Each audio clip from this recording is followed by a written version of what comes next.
Hello everyone, welcome to Rubik's on Shareable. Please subscribe and smash like. And in today's video, I'm going to solve the Rubik's Cube 5 by 5 but timed. Here we have our timer. Let's turn it on and let's scramble it. So I've got to be careful in scrambling this. Yes, because slowly. Because when a piece comes out, that means the cube has popped. You don't want to pop the cube, so I'm going to do it slowly. It's not as simple as the 3 by 3 or 4 by 4 to scramble because of the size of the pieces. The size is very small. And I'm not a cuber, so yeah, and 21 by 21, they can pop very easily. Those 21. oh, those are too many. Alright, I think I pretty much scrambled it. I'll try and make it more difficult. I don't know. There you go. It's done. Okay, inspecting. How long do you take for inspection? So you can take up to 15 seconds, but I don't take 15 seconds. Okay. Because otherwise this gets too dangerous. And I'm going to start now.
And there you go. I've solved it in 4 minutes and 1 second.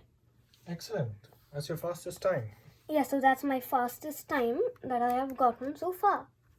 Thank you for watching the video of me doing my first attempt on 5x5 time. Thank you for watching this video. And subscribe and smashing the like button. Thank you. Bye bye everyone.